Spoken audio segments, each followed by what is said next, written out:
Yeah, so what? It's your boy, Bit. I am that host of that United show. Listen, the Scousers got beat. Listen, before we start, from myself and everyone from the TFT family, we stand with everyone that has lost everyone from the air disaster. We will forget those who we lost.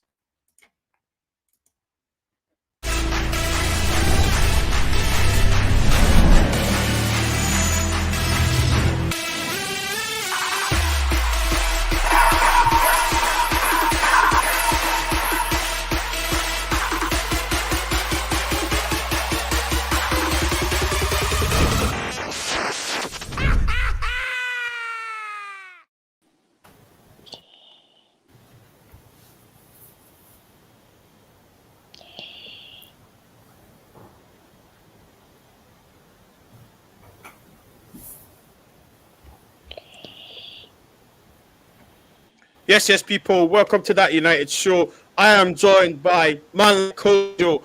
I am joined by man like Benji, and also Canada's finest. Cam's in the building. How are we doing, man? Them, you all right? All good, bro. All good, man. What's up? How are you doing? Good. Listen, obviously Liverpool got beat. That sometimes makes your Sunday a little bit better. But listen, Cam, coming to you first. Everton, we need to touch on it, man. 3-3. We had one job. Defend the set piece. Talk to me, man. This one hurts more than losing to Sheffield for me because you're up 2-0. Once you're up 2-0, that's it. When you're United and you're up 2-0, that should be game done, in my opinion. You just need to control the game. You let them back in. Cool. All right. Good game. You go up 3-2 with only 10, 12 minutes left in the game. You got to win that game, in my opinion. You have to close it out. It says a lot about the mentality right now. The mistakes are too apparent. Like the mistakes have been too big on all sides. It's like you look at it. Yes, we got there's 4 mistakes made in that one play. You have Twinsaby with the 3. You have right Twinsaby with the foul. You've got Maguire playing everybody onside, which was just ridiculous. And then you have De Gea not coming for the ball. 3 mistakes in one play. All you need to do you eradicate one of those mistakes, we win that game. We're talking about still being in a title challenge. So for me, it says a lot about the mentality of the team right now. They're still struggling to figure out how to be winners. Like they don't know how to be winners. Like you look at what City did today. That's how you be winners, right? Like City gunned it down, missed a penalty, and all of a sudden, boom. No problem. We're going to put pass for you anyway. For me, that's our big issue right now. We need to be better organized at the back. We need a center back. And, I think the problems are just apparent. It's like we'll fix them hopefully this summer. You need to get a center back who's going to command better. I love Maguire, but big mistake playing 3-4 mans onside. You gotta step up there and look at the line and just make it clear that, fine, you guys want to – there's only one way to score. That's what bothered me. There was only one way they were going to score there. It was never going to be an over-the-top header or anything like that. It was going to be exactly how they scored. Play them outside. That's my thoughts, man. You're talking about Maguire. Do you think Maguire lacked leadership? Yeah, so that's the thing. When I looked – so I was really mad at first. I was really fuming at Twinsaby. I was mad at David De Gea. And I always give Maguire a little bit of a pass because I feel like he's our best center back without a good partner beside him. But when I watched it back, the truth is there was no communication. Like if there's communication from him, just him, like you're the leader, you're the last man back. Clearly everybody else knew their jobs. You had to step up and play everybody offside. That's what you had to do. So whether it was him or at that point, have somebody else be a leader. It doesn't always have to be Maguire. The right back behind him, Maguire, step up. Like David De Gea, step up. You're playing him onside. Like somebody speak to somebody because it was very clear watching the replay. You're like, this was an easy thing to call back, right? And then obviously I'm mad at David De Gea for not being strong in his box or coming for the ball, but that's David De Gea, right? So I lots of issues with that last play, but we shouldn't have even been in the situation to begin with. But that's what happens. Facts. And listen, thanks for that, Cam. Benji, we're talking about leaders. We're talking about mentality. People in the comments are saying that we need to buy better players, superstars. What's your thoughts, man, on the 3-3? Why couldn't we hold on to the lead, We bottled it. Obviously, we've got to take ownership on this. Oh, we've just lost Benji, but Kojo, I'm just gonna come to you. Kojo, talk to me. Well, what do you want to know? I mean, firstly, we ain't got no leader. Maguire's not been a leader. A man with 4 relegations under his name and not being the captain or leader of any defence, whether at Hull or at Leicester, cannot be a leader of Manchester United Football Club. That's number one. Number two, even in the 94th minute when we had a free kick and there was 4 minutes at the time, the fact that David De Gea is taking a free kick to boot it into the other half as if we're chasing the game or we're looking for a last-minute winner, quite frankly, was pathetic, in my opinion. And that's the kind of thing that's been happening over and over at this club. This isn't a new thing. This is new. This is not even new, sorry. This is old stuff repeating itself over and over. We conceded from a set piece again. We conceded from a cross again. De Gea's not commanding again. Maguire making mistakes again. Bro, it's repetitive. And for Twanzebe as well, I obviously sympathize with him because the nonsense he has to deal with after games is disgusting. But if I'm just looking at it from a game perspective and looking at his development at the club, the boy is 23, 24 years old now, and he's not reaching level. He's not a certified starter. He's not even challenging for a spot in the first team. So as far as I'm concerned, he ain't it. And these are the kind of things that you need to... Kojo, yeah. Kojo, you know you said he's not it, okay? I've just put in the comment, who should we buy for a centre-back? If he's not it, why does Ollie put him on? Because if you look at our centre-back options, apart from Maguire and Lindelof, who are fit, you can't rely on Baye to be fit. Baye is injured, so he's not an option right now. And I don't need to talk about the other guy that's at the club, to be honest. I think we all know our opinions on him.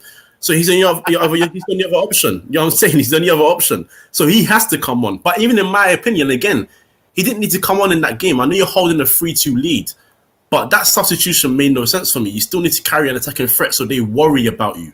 And he didn't do that. Instead, he took off a attacker, brought in a defender, and quite frankly, you're not peak Jose Mourinho. You don't have to do that. You don't have to see out games like that. So as far as I'm concerned, there was no need. Last time he did this, he brought on he did bring on Scott McTominay and Fred, and we conceded last minute against Southampton at home. This is rinse and repeat. Listen, we'll get to Scott. We'll get to Scott. Carry on, Kojo, man. Carry on. Yeah, so it's rinse and repeat, bro. This is the same thing over and over. This is why I hold back in saying we'll do this or this guy's this or this manager's that, because as far as I'm concerned, as long as we keep doing the same repetitive nonsense and still allow players that are, quite frankly, not good enough to help you push for a title challenge or anything like that, you're going to see the same old cycle, bro. So this result didn't surprise me. I ain't going to lie to you. When they conceded, I was even annoyed. I was just like, oh, here we go again then. Man United. Same old story. I dropped to my knees. Benji. I mean, Kojo was saying he wasn't even annoyed. He was just like, we're going to see this over again. It's just going to be recycled. Our goalkeeper needs to do chest and buys because he's not dominating his box. We've got centre backs playing strikers on side. Talk to me. Well, to be fair, obviously you've watched Man United for a long time. But under Ole Gunnar Solskjaer, you know that the team's very inconsistent. I remember even saying in the group chat, even we win 9-0, but I guarantee next week we'll either lose or draw a game. And that's exactly what happened. Like, what more do you expect? Like, if you actually watch this team, and the thing is, we don't know where to put the blame down, because a lot of people say it's Ole, a lot of people say it's the players, a lot of people say the Glazers, whatever. But just in general, the whole of Manchester United as a football club, there's no consistency in whatever we're doing. Whether it's transfers, whether it's football, or even whether it's the coaches at the moment. In terms of the game against Everton, like all the guys are saying, like, even the sub to bring on Fred was a negative sub. You're 2-0 up, basically, you're 2-0 up. We have the impetus, we're the ones that are on the attack. We're trying, we obviously want to get a third goal, because when you get a third goal, you kill it off. Bring on Donny van der Beek, let Donny van der Beek come on and keep the ball. Because when you have Fred and McTominay, especially 11 against 11, they struggle to keep the ball. When they're defensively as well, they always leave us open. A lot of people think that with the Fred and McTominay, we're better defensively. I think it's a myth, because a lot of the times our defenders actually do get exposed. Like, if you look at the first goal or whatever, I think it was the first goal, I took a screenshot, and Tom Davies, of all people, got in behind Scott McTominay, got in behind Fred, and he had a free run at our defence. If you have a world class or a proper DM, that does not happen. Rarely does that happen. That's why when you look at Chelsea under Conte, Kante was there. Kante made David Luiz, Aston and Cahill look like they're better than what they actually was because the ball really got to them. Mattis was Yeah. also there in his prime. But that's something that we have to sort out obviously in the Mhm. summer. But for that game, you know, I don't expect anything more, man. I don't know why people are so shocked at the end of the day. It's what we do best. We disappoint the fans. Well, the weird thing about it is that footballs are based on emotion. So as a football fan, you're based on emotion, and when that goal went in, you just see in the group chat, and obviously I'm lagging a bit as well. So I'm thinking, what's going on? What's going on? Then when I see the goal and the notification comes through, I'm deflated. After that, you just want to sleep and just go to bed, to be honest, because what can you really do? Well, I heard that, Benji. Listen, guys, we're saying obviously 3-3, 21, disaster, Ollie's bottled it. We move. West Ham on Tuesday, I believe. But listen, comments, and I'm going to quickly ask the panel. If you could bring any player back today, right now, who would it be out of Kagawa and Anderson? Cam, you first. Shinji. Hey, that was quick. Definitely. Yeah. Wow. Quick. Yeah. I'm bringing back Kagawa. He's underrated. Okay. Kojo, what about you? I'd bring back Anderson. And the reason is because we waste Kagawa's time. Yep, because if we're not playing Van der Beek, what hope does Kagawa have? So let's bring back Anderson and get done with it. And Benji, Kagawa, Anderson, what do you think? Kagawa, why do you want two friends on our team? Like, I'm only tired of one. Why do you want two? Definitely Kagawa, bro. 110%. 110%. Okay. Comments, obviously, let me know. Kagawa, Anderson, who'd you bring back? Listen, Scott McTominay, guys. Scott McTominay, the Scotsman, okay, scored the goal who we thought was the winner, unfortunately. Personally, I feel the guy doesn't get enough praise for what he does. Cam, should Scott now be the person that starts beside Paul Pogba in central midfield? Yeah. But I still think it's matchup based, right?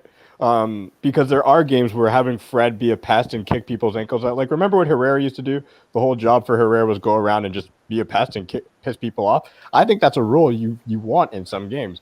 But if we're talking just our best 11, like the best starting, like the best midfielder you want to put beside Pogba, it's definitely Scott. It gives us more athleticism and size and strength.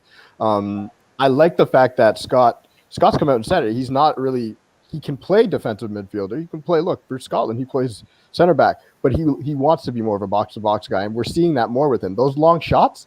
That's dangerous because that's like I've always said I wanted Ruben Neves as a defensive midfielder for that reason. You want a guy who can come up with a goal out of nowhere, and Scott's starting to be that guy. Scott, you're starting to see like that shot that he took in Southampton. I know it was 9-0, whatever. That was beautiful. That was perfectly weighted, kept it low. It was like I was playing FIFA. Held down R1, L1, and made that just boom. It was so for me. So I'm being honest, yo. It was so perfect the shot.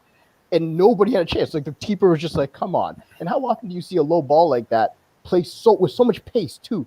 Unless if we're going to talk about being strong in the box too, the header, like having a man who our problem right now is we're so weak in the box. So his height, his strength, what he does on the field, and I also love his leadership. Like he's the guy who, when we score goals, he's like, "We move, let's go." He doesn't celebrate too much unless he knows the game's over. So he's a leader.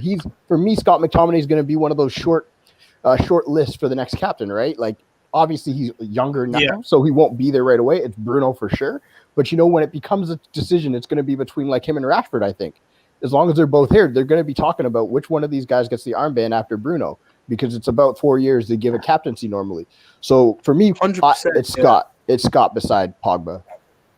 Scott beside Pogba. Kojo, okay, we're hearing he's got the aerial ability. He can shoot from yards. He's Scottish. He puts himself about.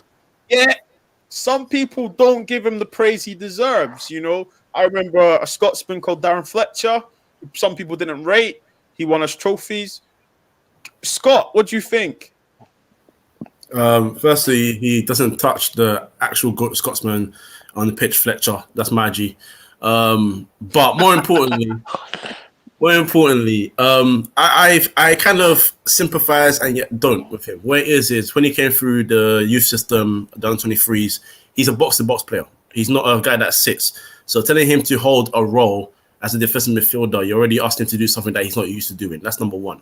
And to be fair, at that level, he was actually quite a decent goal threat as well. Aerially, 1-2 shots. He hasn't shown that at the top level enough for me. Maybe that's instruction. Maybe that's regulate how you play. Maybe it's because we had him so deep sometimes. But right now, as he plays for Man United, his job is to be a defensive midfielder. And quite frankly, he's not making that cut. Because he's not. He's not a defensive midfielder. That's the reality of it, whether people like it or not. It's not about whether he's good or not, enough or not. That's not his position. That's not his role. So if you want him to play in a team where he can do what he's good at, then you have to play him with Pogba, yes, but then who's going to be behind him? Because unless they're going to both do defensive duty, and I think, to be fair, before his injury and the good form he's been in, Pogba's done that. McTominay he's been good at it. I'll be fair with him. He's been good at it, but effective. He's been effective, right? He's been effective. That's the correct word. He's been effective. Yeah. But effective is good, but you want it to be more than effective, because effective is off the ball, doing what you can to get the ball back for your team. But when you're on the ball, how good are you on the ball? Are you just playing diagonal long balls to play them in areas that no one gets them? Are you playing progressive passes? Because when Pogba gets the ball from a defensive position, he's not looking to do sideways or backwards. He's trying to just get you direct, So I personally just think that you just got to... I think you still need to look in and find someone else to replace him, but not to replace him, to sell him. I think he's a good squad player. And I feel like he's a squad player. Someone that you can rely on in certain situations and in certain games, and someone that you can rely on to come off the bench and follow instruction to a T just the way you want him to do it. Bar the Southampton game. Just have to put it in there. Do you agree he's a good squad player, or do you think do you agree with Kojo and myself that he's effective? What is it? I think he'll be a good squad player, because it depends, innit? You have to think about it like this. Obviously, we've all been to like food parties and whatnot. You have the jollof rice, you have the fried rice, you have the plain rice. He's the plain rice. Bruno's the jollof, and Pogba's the fried rice. I knew he was gonna say that, So if they're dropping one, he has to be the one that gets dropped. And my opinion on him is that if you look at the midfield three, there's always that one space, and Pogba on form always gets in. Bruno on form, off form always gets in anyways. But McTominay, for what he does over Fred, I prefer him in that position, only because, like Cam said, he's taller, he's more physical. I feel like he gets off across the ground a bit more, and I feel like his passing is a tad underrated. I feel like he does offer some decent passes at time, but he doesn't do it enough, and that's the frustrating thing about but he doesn't do it enough. I feel like he doesn't do it enough, but at the same time, I still do feel like Ollie could do a double pivot where they both do a box-to-box role, where he's not just sitting back and he's just tackling and give it to Pogba. He can actually do what, like, let's say, see how Thiago and Goretzka were doing. They're not the same level, but he can actually do a different role. But I feel like Ollie, the way he plays, he limits Scott McTominay so much that you see Scott has a strike. He scored against Wolves, a lovely strike. He scored a couple against Norwich. So I feel like for him, he needs to nail down that place right now, because in the summer it's going to be very, very difficult, because we're looking to get a right winger, a centre back, and a CDM, and he'll just be going straight back to the bench, unfortunately. Are we going to do it? Oh look, I told you about the fan rights already. That's the thing, and the thing about Scott McTominay is that I think that, yes, we all know he plays out of position. We know he was a box to box coming up in the academy, in the reserves. He's Scottish. People don't like him because his name's Scott McTominay.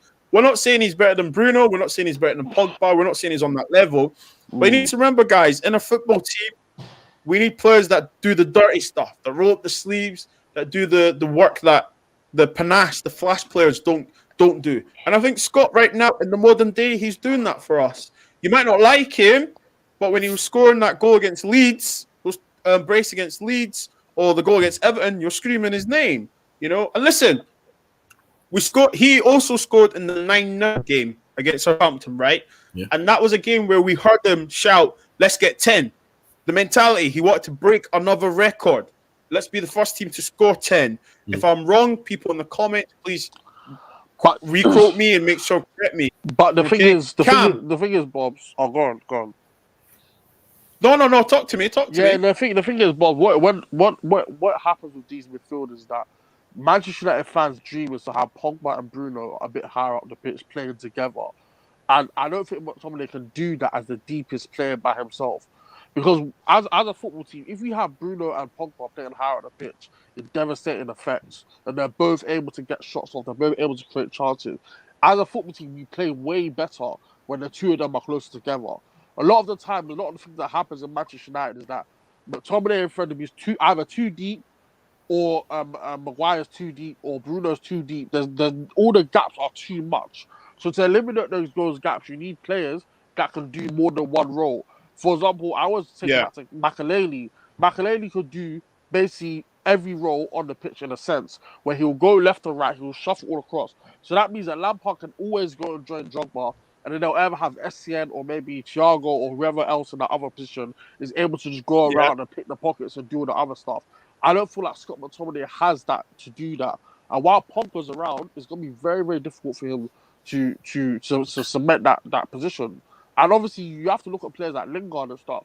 Sometimes you have to look at your career. Maybe you have to go out on loan or even get sold for you to be the guy that you want to be.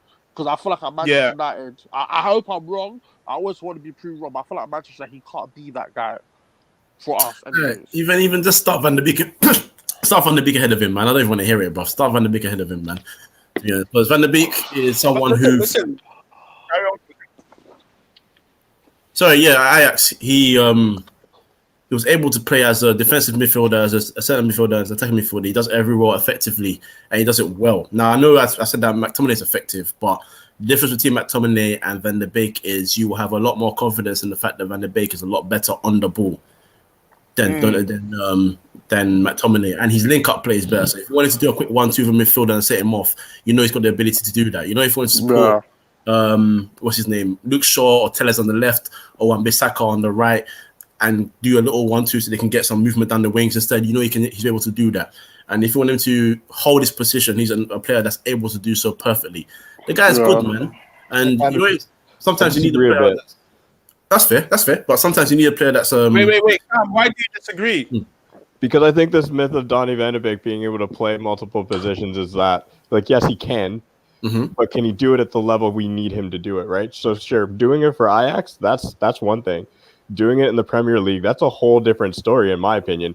Because, like, you're saying we could play him as a DM, but I don't think there's a large enough sample size for him playing as DM. And the fact that him and Ollie had a conversation when he was coming in, the whole point was Donny van de Beek was supposed to play the 10. That's what the conversation was. And if we're going to be honest, that's to play when Bruno's not playing. And that's why Donny van de Beek is not playing. And everybody who's so upset about him not playing is because Ollie clearly is not seeing something in training that says he can play these other roles effectively. That's what I'm seeing, because it doesn't make sense for us to buy the player and then Ollie just to sit him on the bench. And every time he's played, when's it been? When Bruno's not in the game. It's just, to me, I think our fan base just saw a shiny new toy and they're like, well, why aren't we using it? See where I come from with that is from what I've seen of him. I'm kind of shaming myself here. I might call myself a football hipster because I kind of watch a lot. I get a bit excited about watching a lot of football. But what it is with him, look, what I like about him is his reading of the game. I feel like McTominay is still lacking in that aspect, and I feel like when you midfield, you need players that can read the game. So I look back at Michael Carrick, for example. Michael Carrick is very different to Roy Keane. Roy Keane wasn't a defensive midfielder, but he could do it, obviously. But if you played Carrick in that role, it was not only his reading, because he wasn't even like a tough tackler or anything like that. He was someone that would intercept passes and he could spray passes and find his target, and he'll move forward at the correct times. I feel like I can find that in Donny van de Beek, even though his passing range is not near Carrick's. I'm not trying to put him next to him. But that's the thing. But I see what you're saying. It's like it's that football hippers thing where it's like we're just going to play somebody out of position to get him on the pitch because he's a better player. I don't disagree with you. He's probably better than Scott. A lot of things. Every time I've seen Donny van de Beek play this year, I haven't been super impressed, and that's just me. Like, I mean, it's not been a large sample size, but he hasn't done anything. That's fair. What the fan base has done, where they put him, I don't think he's earned it. That's just my opinion. That's fair. But I just have a bit more confidence in him playing that role in terms of I just feel like he's better suited to it. I want to see McTominay playing a box to box. I want to see him going back and forth rather than him bang, you're there, because I don't think he's best suited and best used there. Do you know what I'm saying? Rather than and then let their more experienced player who's played a lot more first team games since a younger age and in these positions, let him do the role. That's my for me anyway. Fair enough. So basically, you got Kojo saying yes for Donny van de Beek. You got Cam saying he needs to chill on the bench and sit the Lucas. Talking about a game that he did come on, we won 9-0. Okay, Scott McTominay scored again. Guys, why wasn't the 9-0 in the media? Why? Comments, get your super chats in. Talk to me. Why wasn't 9-0 in the media? Why was it? It was 10 men. Rules are rules. You know not to put your feet that high. Red card's a red card. We move. Cam, why wasn't it in the media? And is this a sign that the media are scared and worried that Man United are coming back? It's a little annoying to think about because it didn't. When Southampton was playing really well, it was Southampton, Hasselhoff, they're a good team, this, that, rah, rah, rah. They make a mistake, we pan them 9-0, and everybody's like, well, it's Southampton. Like that's and they were down to 9 men. This is what pisses me off about the media. It's like when we lost to Tottenham, I watched all the ESPN, I watch all these post-game shows because I'm always curious what everybody's saying. Everybody kept talking about, but they lost 6-2 to Tottenham, they lost 6-1 to Tottenham or whatever. And I'm like, but not one person mentioned we had a complete BS red card. Like our red card was like, that was nonsense in my opinion. That was, whatever, cool, rules are rules, I get it. But I hate that part of the game where it's like a guy can flop down. You send both of them off then. At least in the Southampton game, the red card was real. It was like, it should have been sent off. Like he should have been gone for instantly. I get that. So I think it wasn't talked about because nobody wants to talk about the fact that, United are so much better this year that if you go down to 10 men, you're going to lose exponentially. You're not going to lose by 1-2. I think any team that goes down against United is going to lose by 5-6 points. If they go down by 10 goals, if they go down by 10 men that early, they're going to lose by 5-6 goals. I think any team. I don't care who you are. And I think the media wants to talk about that. The media right now 100%. is lapping up the fact that we're not as good as we should be in their minds. Or at the start of the season, it was, and it's all based on Ollie being there. This is the problem. If Ollie wasn't our manager, the media would have to find something else to talk about. It'd probably be Pogba. But they love right now. There's only one big pundit really that backs Ollie, and that's his boy Jan. But everybody else has an agenda for Ollie right now. They all are upset because they don't think he deserved the job. All these British fans out there talking like Craig Burley, all the guys from the UK, all of them, they're just upset that he's in a job that they don't feel he deserves. Yeah. Like every time you hear them talk, that's what it is. We don't get the credit, and it's because of Ollie. It's unfortunate. That's how I see it. Yeah. Well, 100%. I just want to ask the Benji. We'll come to you next, okay? Just obviously after what Cam says, at Man United, everyone knows Man United hated, adored, and never ignored. Even at our worst and at our best, rival media will always try and find a reason to talk about us and a reason not to talk about us. I just think we scored 9 goals in a Premier League game. In the best league in the world, best domestic league in the world, we scored 9 goals. Some may say we scored 9 goals for each player that was left on the pitch. I mean, what do you think? Comments, what was your favorite goal in the 9-0 game? Let me know. Benji, what do you think? Just a quick one. Cam was about to say we're back, but he had to obviously change his wording slightly.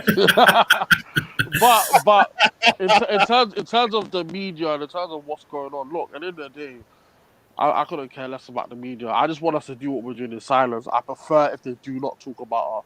Because what happens is that there'll be a lot of pressure on the team, a lot of pressure on what's going on. Let's just keep plodding along. The next season, bang, we come and we show these not what we're actually made of. I think in terms of like the goals, the 9-0, I've even forgotten all the goals. But I think in terms of the goals, probably the first goal could be the best.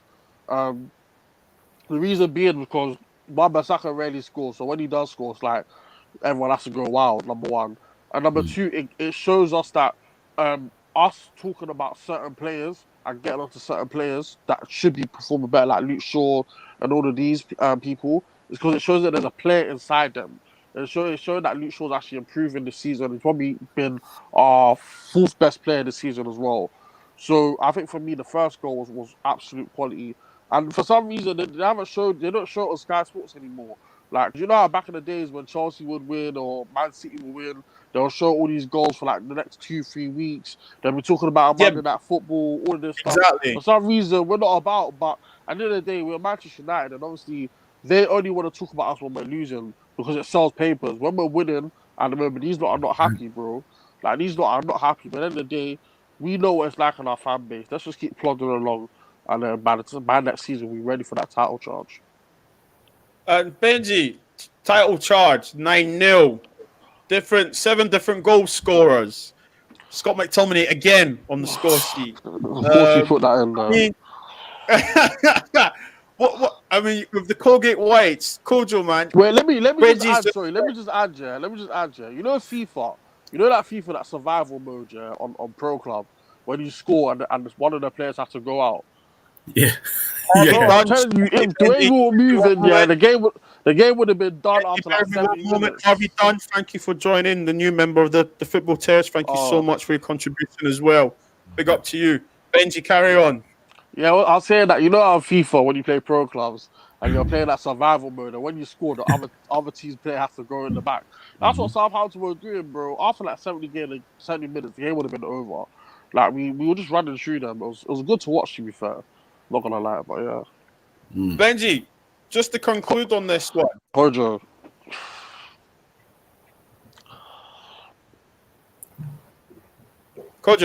Yeah. Just to conclude, 9-0. Yeah, 9. You know what? The reason why we don't get praise anymore is because the day that Ferguson retired was the best day in the media life. Remember, anytime they wanted to chat any rubbish about any of our players, about him, about the team, they were banned, they were dealt with. He gave them lip, he told them who they were and who he was. When he retired, anything that we did that was good didn't get the appreciation that it deserved. But when it was everything negative, back pages, everything they could do to get Man United out of here and rip into them. That's what it is. That's why we say hate the door and never ignored, because they're trying so hard to make us irrelevant. But then when something bad happens to Man United, we are the only relevant team out there. That's facts. That's like they're haters. It's always been like that. Besides, Ferguson was the worst thing that happened to them because they couldn't say a damn thing about his team. Because every time he was about to do something bad, he built another legacy on top of it. Then he retired, and suddenly it's, we can go to Man United now. You know what I'm saying? So what it is that we need people at United to be a lot more stiff on the media, just like back in the day. Get on their necks again. If they try that rubbish here, let them know exactly who you are and what you're about. We're not be as successful as we were back then. We're still the biggest club in this league, in this country, in Europe, and bloody hell, one of the biggest in the world, and they can deal with that, bruv. Haters. And obviously, haters are going to hate at the end of the day. Like I said earlier, Man United hated, adored, but never ignored.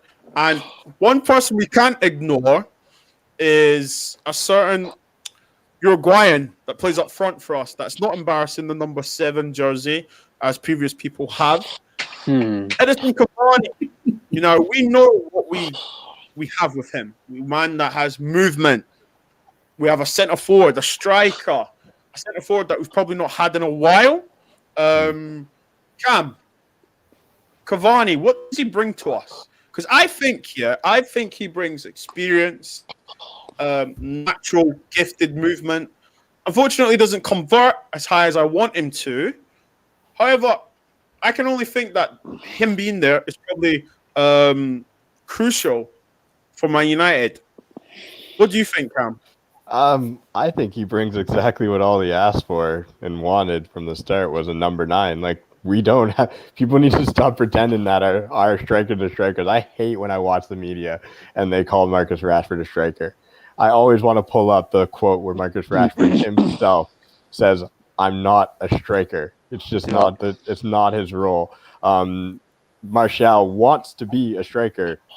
Sorry, you're like a new school type striker, I guess, but the strikers that, we're used to watching, the Ruud van Nistelrooys, the Andy Coles, the Dwight Yorks, like those guys are strikers. Ole Gunnar Solskjaer, those guys are strikers. When you live in the box, that's what you are. Like, that's what Cavani brings to us. Somebody who actually lives in the penalty box. He doesn't want to be. His work rate is what he brings to the team. Like his work rate is second to none on that team. That man runs around like I'm 33 years old, and I'm thinking they're watching him run around, and I'm just like, yo, how do you still have the legs, bro? Like, how are you still? His hair's flying everywhere. He's making Greenwood look tired out there. So I think the work rate, the professionalism. Tuchel said he was going to be that, and that's just what we needed. We need an old guard, a man in there who's going to get those goals those nitty gritty ones. Because the one goal he scored where the goalie messed up, I can't remember what goal it was. It was one of the last games recently, and he just slots it in, and he sits there and he just little celebration because I'm like, you're in the right spot. Martial's never there. Martial never there, and then you're starting to see them actually. It's interesting right now. You're starting to see Martial. Are you saying that Cavani's a better striker than Martial, or are you saying that Martial isn't? That's with what their he's striker saying, at all? fam. Say it louder. Tell him. With my chest. Edinson Cavani is a better striker than Anthony Martial. That's what we want to hear. With my chest, it's like without a question. If I had to swap, if you told me we were selling Martial tomorrow, I'd be like, cool, give the 9 to Cavani and bring in a number 7. That's how I'd feel about the situation. Mm-hmm. And it's easy for me to say that. I would never thought I would have said that at the start of the season because I love Martial. I think he's a great player, but he's not. He's not. United need a striker. They need a number 9, and I know we'll talk about potential number 9s. It's not Martial for me in the future. Kojo, you said it with your chest. Mm. You're saying it with your chest. Cavani, I mean, Cam's obviously spoken there. Okay. Cavani, with your chest, you said he is the number 9 for us. Obviously, he was the number 7, but when we say number 9, we say he's playing centre forward.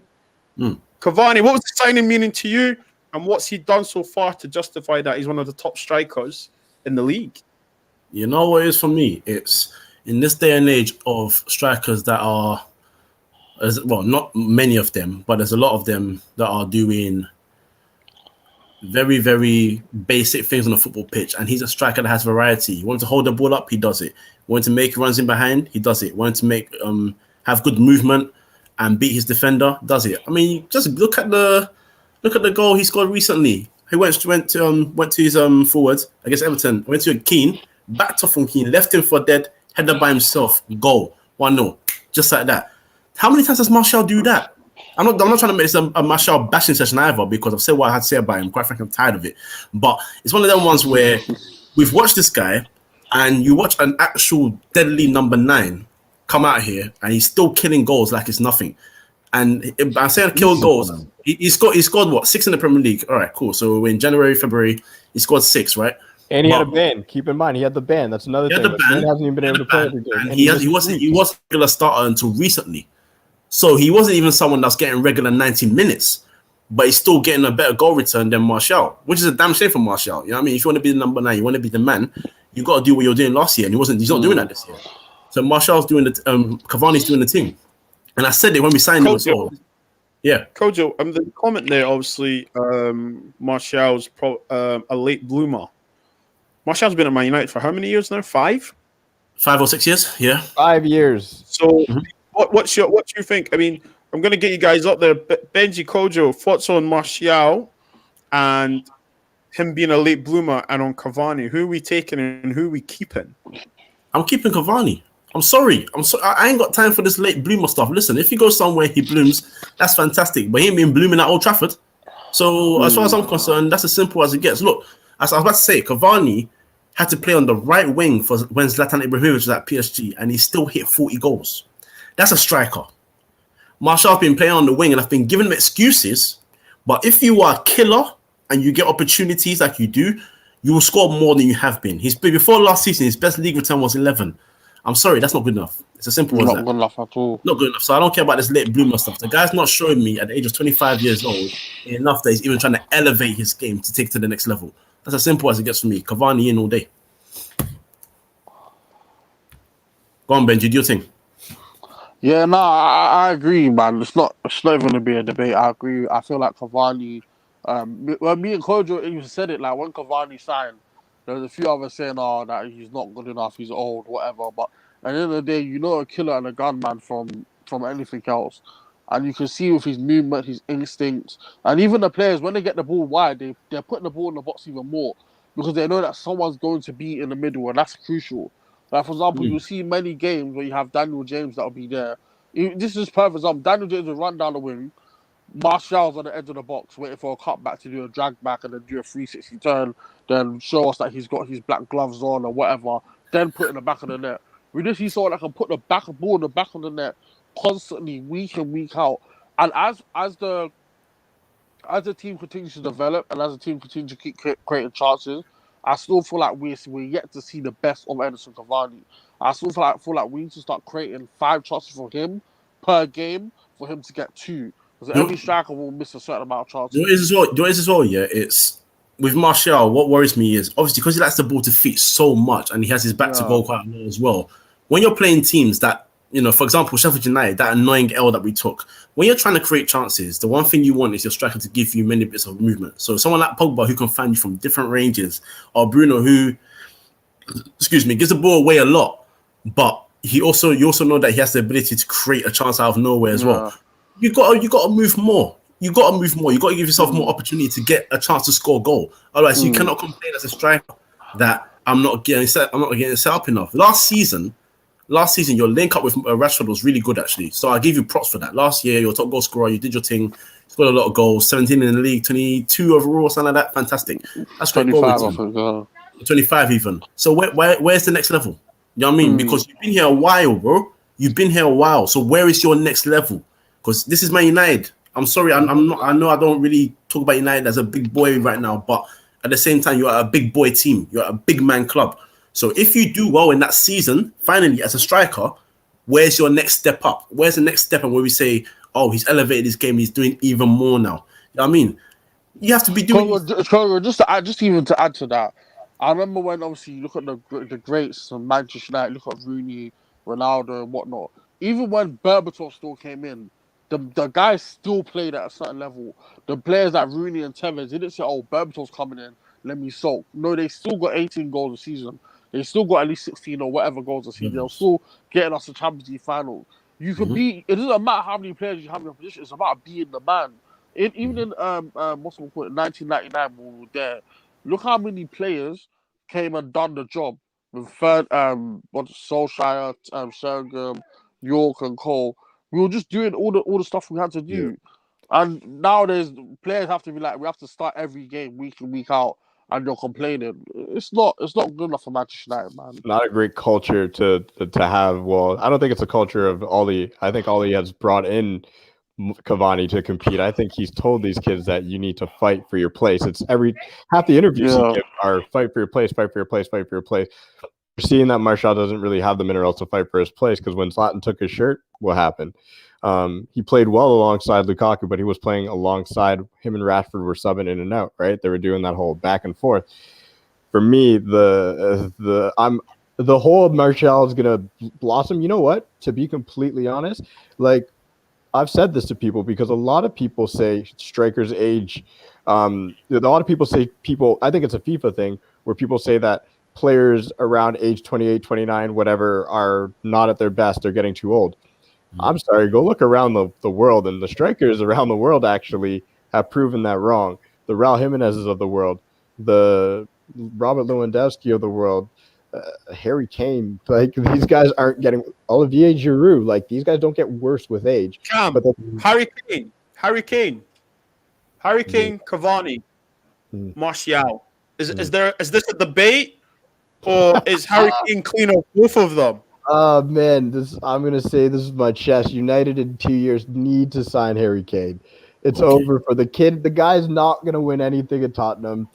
He's got that whole British air about him that says, I need to play for Manchester United and win them trophies. You know, the best British talent.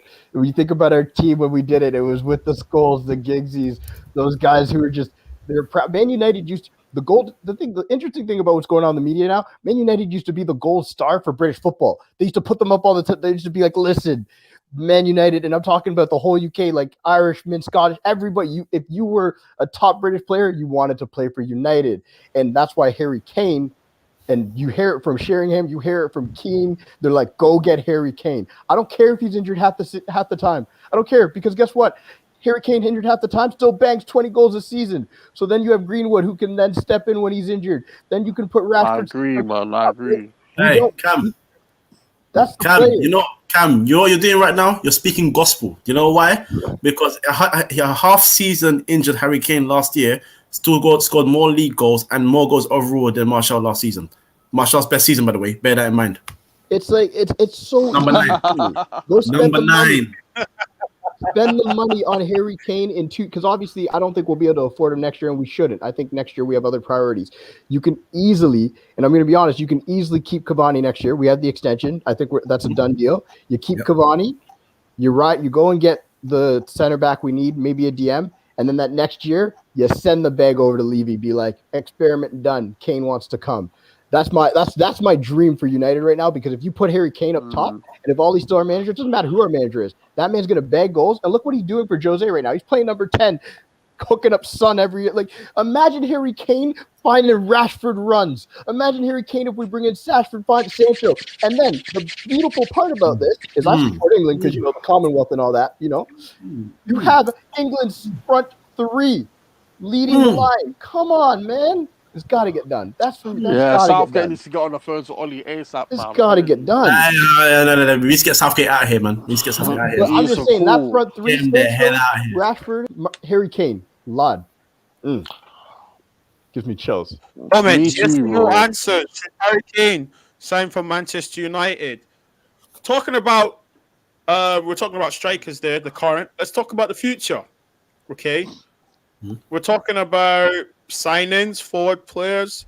I think we need to mention Diallo. He's obviously shown some rich form in under 23s and so on. Benji, Amad Diallo. I mean, some may say Ollie doesn't play young players anymore. Are we going to see Diallo before the end of the season? I don't know about Ollie anymore. I don't think he really played young players unless he had to because of injuries. But anyways, in terms of Amad Diallo, I feel like he is a player that I'm really excited to see. Gone were the days when Manchester United actually had wingers that can beat a man and actually put in a cross. We've been so used to having Matt on the wing. We've been so used to having Sanchez and Martial, all these players on the wing that can't cross the ball or beat a man like that. I just want someone that can have a bit of pace, someone that can do something. Because Daniel James has pace, but when he gets to the final third, nothing, you know what I mean? Exactly that. So I was hoping that when Diallo comes in, when he gets to the final third, he actually does something with the ball. Because it's very, what it is, like, for me, I'll put it like this. We're all football fans at the end of the day. And like I said before, I come up, when I go to Old Trafford, obviously I'm from London, whatever. When I go to Old Trafford, you pay what? £30 or whatever for playing for a train ticket. You pay £10 for a hot dog. Then when you get to the stadium, you don't want to be seeing Dan James just running down the wing. You want to be seeing step over, you want to be seeing movement, you want to see all of that. Even if he's young and he doesn't have the stature, just to see someone on the pitch during the step over is enough for my ticket fee. Because that's why we watch football. We watch football to be excited, bro. You don't watch football to see Matt on the wing drifting in and playing 1-2 and Bruno. No. Get him on the right-hand side. Let him give Ben Chilwell, whoever plays left back for Chelsea, Tierney, give them all a hard time. Run at them. That's all I want to see. Because on the left-hand side, Rashford can do that. But on the right, we never have no one that can do that. Since Benji. 2008 gone. What's that shot at Matt, bro? Nah, he's not a winger, bro. I want wingers that can attack players. Bro. I know, get what but you're saying. did he not drop Sauce? Look, I get the source, but I want players that can attack and beat a man and drive at someone. That's all I want. Okay, Like I've been starved of that since 2008, bro. Like a proper winger that can actually run at a man. Did you not like Antonio Valencia? That can run at a man with a step over. You have to have the step over. You have to have the step over. You need that. You need a bit of flair, bro. Like too many times you have Man United players that just run in a straight line. If that, we might as well have a Damatriori, but I don't want it. I want the step overs and the flip flaps at Old Trafford ASAP. That's why he needs to start for me sooner rather than later. Kojo, Diallo. Kojo, you're a coach. Okay. Think about the step overs. We're talking about this young talent that we have in our locker. Okay, Yeah. he's our player. We've seen the clips. We saw the goals. We saw the Panenka. Okay, Daniel James could never. Attacking wingers. He looks like an inverted winger. He's left foot playing on the right.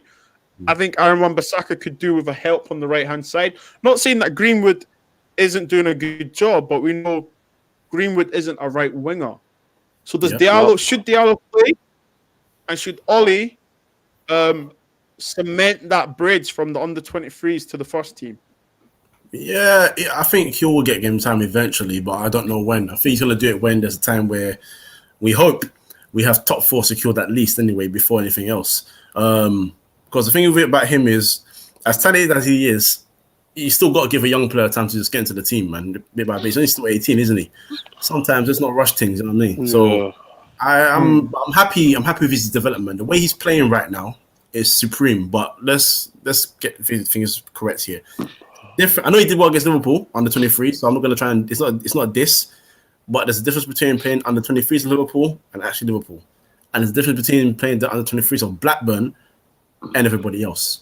So let's just take our time and let's do our thing. And don't get me wrong, there are not many great left backs, not many great defenders in football today in general, isn't it? So you can come and probably kill someone anyway, but let's take our time because you know how the fan base is.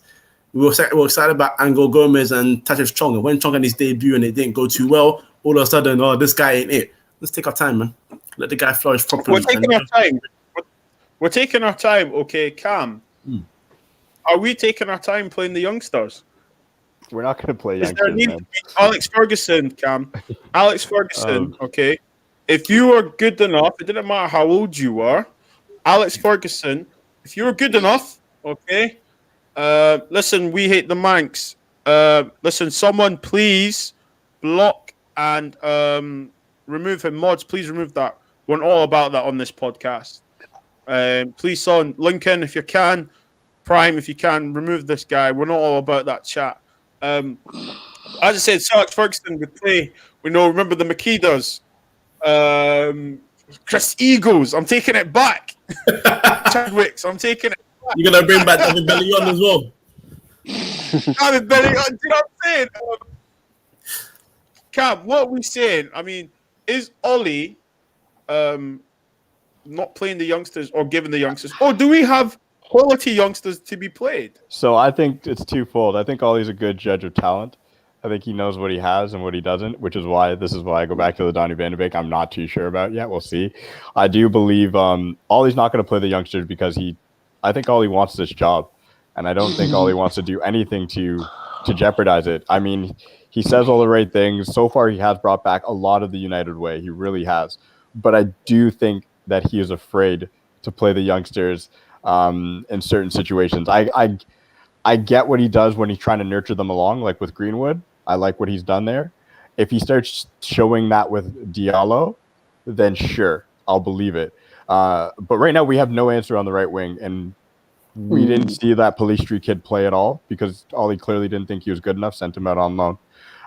Now with Diallo, he's back. He's kind of in the first team setup. He's in the Europa League, so that's where I'm going to really judge Ollie. If he plays in the Europa League, even if it's for 30 minutes against Real Sociedad, because that's a good team. That's the problem. Everybody's like, "Oh, Europa League." Real Sociedad was top of the league for a bit, and that's not a late team. Very, so very good team. I don't know if he's going to play the kid. And the way I look at it is I agree. If you're good enough, it doesn't matter how young you are, especially when we don't have a right winger, right? So people talk about don't look at Jadon Sancho because we have Diallo. That's stupid. Like if you can get Jadon Sancho, you bring him in. If Diallo plays him, cool. That's how I want to look at it. I want Ollie to create this environment of competition. If you're going to give Diallo a shot, then I want Greenwood to be scared that he might not be playing for a bit because he's not good enough to take Cavani's spot, right? So that's what I'm hoping for, but I don't, in my heart of hearts, like when I look at how Ollie's moved so far, like Gomez should have played over Pereira. Every game that Pereira stepped on the pitch, it should have been Angel Gomez. I don't know if Angel Gomez is good enough for United, but I would have liked to see it. I don't think he should have started over Lingard because I do think Lingard's a better player. I'm sorry at this stage. It's like when people were like, oh, he's better than Lingard. I'm like, I don't know about that. People underrate Lingard heavily. He's not that bad. Yeah. But I think Chong, he got a little bit of a chance. And Ollie was like, I think we saw it too. He wasn't good enough either. I don't think Diallo is going to get a shot this year, if I'm being honest. I don't think so. Unless we get through Sociedad and then we get like a real bust team that he can be like, you know what? Go out and have some fun, kid. Okay. Before we go ahead, before I come to Kojo on that, listen, smash a like. If you're new, please drop us a subscription. Also, guys, in the last couple of minutes of this, we're going to go into some unpopular opinions. Get your super chats in. Get your of your most unpopular opinion on Manchester United. Kojo, Ahmad Diallo, Ollie, playing youngsters. If you're good, you'll play. If you're good, you're old enough. You've heard Cam's 2 cents there. That Ollie obviously really likes his job, and he wants to see some of these players play in the Europa League, Thursday night football. What do you think, man? Well, I hope he doesn't play Thursday nights because I ain't watching that. But on top of what Cam said, the difference between Ferguson's time and our time is that time we were good, and more importantly, the experienced players actually did their damn jobs, so the young players could flourish. That ain't happening right now. That's So a good point. I'm worried about him coming in there, trying to play well and do his thing, and not working because the players around him are not doing the job. Apart from what 2, 3, that's pathetic. So I do want to see him because I'm excited by his talent. Another one is Mejbri. Another one I want to see is Solskjaer. That's how you say his name. But these men will suffer if the other guys are not doing the jobs around them. So as much as I want to see him, I'm saying take our time still, man, because I'm not going to lie to you. This team ain't Ferguson's team that, Ronaldo could come in at 18 years old and not worry because Scholes and them man were about this thing. The man around him ain't about this thing like that. You know what I'm saying? So Other youngsters, that Joe Hugo kid, like we're looking for a striker, but I agree with you. We don't have the players around him. If you don't have the wingers, if you don't have the right distribution, a striker like that kid, which I've watched a few clips, he's more of a poacher. He's not gonna survive. So I think you nailed it when you said, do we have the right elder statesmen around to make sure that these youngsters do well? Right now we've got Bruno and we've got Cavani. That's the only two who I can really see, and Pogba too. Pogba's actually shown a lot of leadership this year as well. So that's funny. It's funny. You didn't say the captain. That's crazy. Benji, what's your final thoughts on this one? Bro, it's all about. I can keep telling you, it's all about the stepovers, bro, man. And obviously, a lot of the things. the thing is with like the younger ones, yeah. I think the younger ones they generally play without fear, and it's always better. It's always more exciting to have watch under 23 football than it is to watch sometimes first team football. Because first team football, a lot of them are like robots. They just do everything. They pass side to side. They don't actually show any flair or anything like that. And I agree with exactly what Campbell Code was saying, because the thing is, our captain is called Harry Maguire. He's won no trophies, and he's not really going to be telling Mejbri how to go or do whatever. Do you know what I mean? Whereas back in the day, if he came in, imagine you had Van der Sar, Evra, Fernandes, Vidic, Gary Neville at the back. Then you had Scholes, then you had Carrick, then you had G-Son Park, then you had Valencia, just to say. Then you had Rooney, then you had Hugo up front. That's not bad, because even players like Welbeck and Makeda and them man looked even good in those type of teams. But in this team, especially with social media and stuff like that, I don't want all these players to come in and get crucified and killed after one bad game. Because what can then happen, you can lose and shoot your confidence. Because I think that's what happens to players like Jesse Lingard, even Brandon Williams at a point. A lot of these players that were on form, when people start turning on them, and when people start with all these Twitter accounts with all the abuse and stuff like that, it actually does get to them. And obviously, as much as I want to see, Mejbri is the one I really want to see from the youth team, because the thing is with Manchester United, because we're such a big club, we see all the clips on Twitter. No matter what happens, we will see it. He's always doing some flashy turn in training or some flashy turn in the match. But I agree with Cam as well. There was a time when Pereira was playing and Gomez should have started ahead of him. And I feel like Ollie also bottled that. But at the same time, for this season, I want him to kind of keep all the youngsters away from the first team set up, apart from obviously Diallo, because I feel like he is £40 million. He has to play. He can't just come in and stay in whatever. And I feel like there is a space on the right-hand side. No matter how much we scream and shout, him on the right hand side and Rashford on the left, I think that's very, very dangerous. If he can get a couple crosses, he's left footed, right? If he can get a couple crosses in for Cavani, and if he can have Wan-Bissaka behind him where he doesn't have to do that much defending, I think he'll be okay. But at the same time, like what Cam said, is what match you play him in, when to bring him in. Because you can bring him in against Sociedad, and they have a left back that is a Spanish left back that plays that guy or something like that. I don't know their left Was back. that guy? Guy is their left back? No. But for example, someone I was that gonna just say, runs yeah, up and down for the sake of it, like he's gonna get yeah, in for a horrid time. It's better to bring him in when you're playing against like I don't know, like a team you can't pronounce. Yeah, like a Burnley where their fullback doesn't go anywhere. They just sit there and you can just run at them, or like a Wolves where they don't pass the halfway line. Because if he goes up against like Andy Robertson or whatever, he's finished, bro. Especially at this level, he's finished. So it's about taking your time and bringing him in at the right time. But don't forget the stuff. 100%, Ben. It's about taking your time with it. Literally, hashtag Arsenal fans got beat again. Monday, last part of the show. Guys, in the comments, make sure you smash the like. If you're new, please subscribe. Our popular opinion on Manchester United right now. If you want to get your comment read, drop in a super chat. Our popular opinion of Manchester United right now, guys. Cam, I'm coming to you first. Marcus Rashford is the second best young player in the entire world next to Kylian Mbappe, and the gap is not that big anymore. Cam. Hey, we need to pull that back up. Can you say that again for me, please?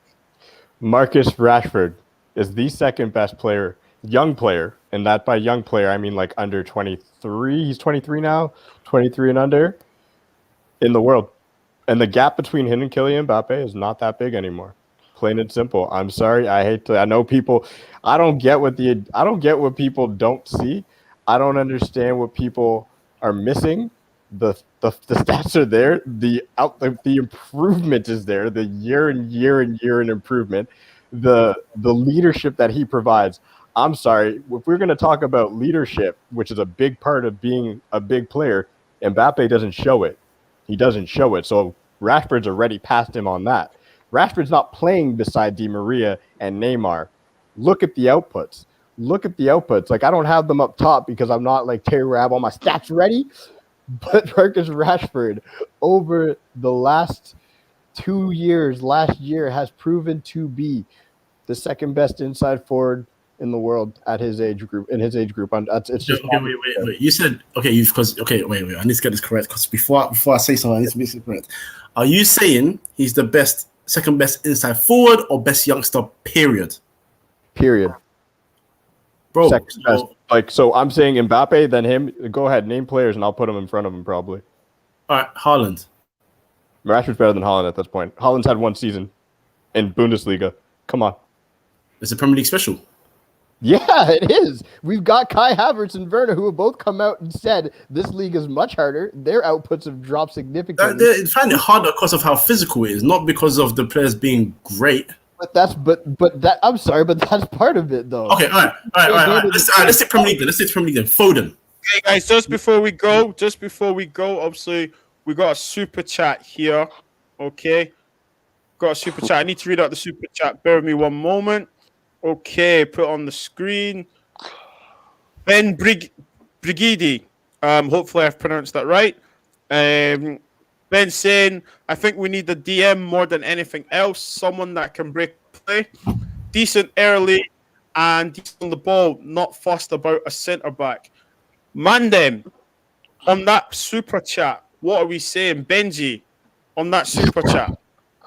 110%. I was even going to say unpopular opinion that buying a centre-back won't change what's going on in terms of conceding goals. I think we need another DM. Like I said at the beginning of the show, you need someone that can just sit there and let Pogba go up, let our fullbacks go up, and also to make Harry Maguire, because obviously Harry Maguire is going to be here for the next 5 years, unfortunately. So we have to have someone that can sit in front of him that can actually help him to do his job properly. And a top DM in this day and age is so hard to find. If not, another £80 million is coming your way, Manchester United. So, and they know we're desperate as well. So if we're going to go for Declan Rice, it's £100 million. but we do need a top DM. We do really need a top DM. 100%. Rashford's better than Foden. Do you see? Rashford is better than Phil Foden. Rashford is better than Foden. He's better than Sancho. He's better than Haaland right now. I'm saying it with my chest. I'm sorry. He just is. He's going to finish second in the Premier League this year, probably. He's going to have better outputs than Sancho this year. He's going to have better outputs than Haaland. He's going to have better outputs than Foden. I'm sorry. Rashford is better than those guys. He's definitely not getting a better output than Haaland, because Haaland's already gone clear of him. And Foden, he should be getting I'm talking about goal contributions. I'm not just talking goals. I'm not just talking goals. I'm talking goals and assists, because Rashford isn't just a goal scorer. I'm sorry. We watched this man switch from left to right, put it on a platter to Cavani from the right-hand side without issue. This man is so versatile. The only reason he's playing on the right for Ollie is because Ollie doesn't trust anybody else to be able to do the job. Do you know why I can't put Rashford next to those guys? Because next, all of them, what they've got above him, which is for me the key element, which goes from being good, separates from being good to potentially great, and being great to potentially world class, is decision making. He ain't got that in abundance whatsoever. His decision making in the final third, most of the time, is questionable. Now, when you talk about young players that are doing it, Foden, you do not question his decision making. You saw it today, you've seen it previously. Passing on point and at the right time. Taking shots where let me land, and shots at the right time. I understand what you say about Bundesliga. Trust me, I don't rate that league either. But when a player is good, a player is good. And Haaland is an absolute killer.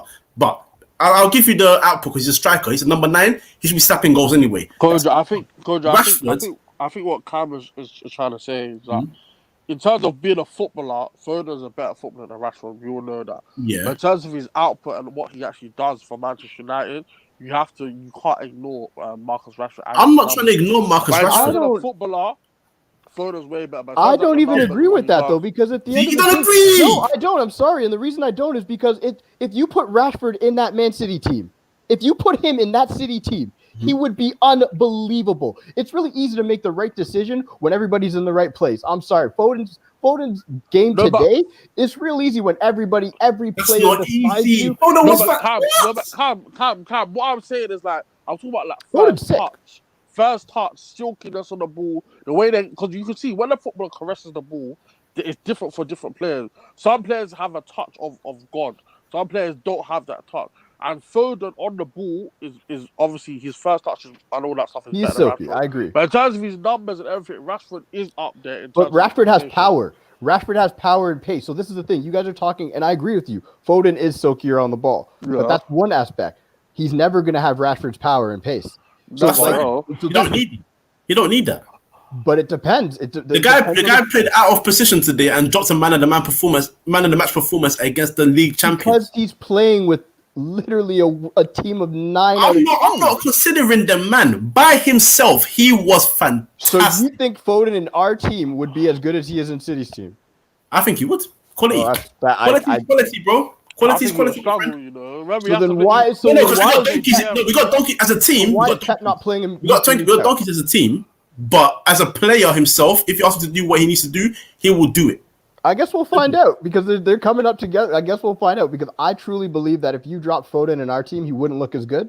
And I believe if you dropped Rashford in the City team, he would be the poster boy for that City team right now. Foden hasn't even broke into the English team yet. Rashford broke into the English team at that age. Foden hasn't broken in. So why is it that Pep's not playing him week in, week out? He can't break into a subpar English side in the midfield sometime. Because Pep rotates people like it's nothing. KDB will be doing fantastic games week in, week out, and he's dropped. Aguero gets dropped. Jesus find his goal scoring form, and he gets dropped. And if you're judging his England place because of Southgate, my friend, come on. It's long. No, I'm just saying at the end of the day, when you look at it, like, yes, you say KDB gets rotated. Not that often. He plays 90%. No, but what I'm saying is with Pep, he doesn't give young, apart from Lionel Messi, in his whole time at Barca, at Bayern, and at City, youngsters have never been his thing. This youngster that's really come through to his team, and he's like, I can't ignore this guy since Messi. Foden's 21, right? Yeah, but he's been playing with Pep since not that 18. Young. Like he's 21. No, but he's been there since 18, and he had David Silva and KDB ahead of him. But Silva's now gone. He's playing in the biggest games, and he's performing. What more do you want from the kid? I don't think Foden's a bad player. I just think Rashford's better. That's my opinion. That's my unpopular opinion. I think Rashford's better. That's how I look at it. I think Foden's great. So basically, what we're saying that Rashford, what Cam is saying that Rashford is the best young player. Period. Okay. Other than Tom, Mbappe. Mbappe's this, first. Mbappe, then Rashford, and then maybe Phil Foden is a close third. Everyone, thank you for being in the cut. That was the United show. Before we leave, we are gonna say the names of the lives that we lost. As I say, from everyone from the football terrace, we stand with you. Hashtag the Flowers of Manchester. We will not forget those who we lost. Roger Byrne, Mark Jones, Duncan Edwards, Tommy Taylor, Jeff Bent, David Pegg, Liam William, Eddie Coleman, Walter Crickmer, Bert Wally, Tom Corey, Alf Clark, Don Davies, George Falls, Tom Jackson, Archie Ledbrook, Henry Rose, Eric Thompson, Frank Swift, Captain Kenneth, Bella McCloss, Willie Santinoff, Tom Cable. From everyone at the Football Terrace, you all will be remembered. Thank you, everyone, for tuning in.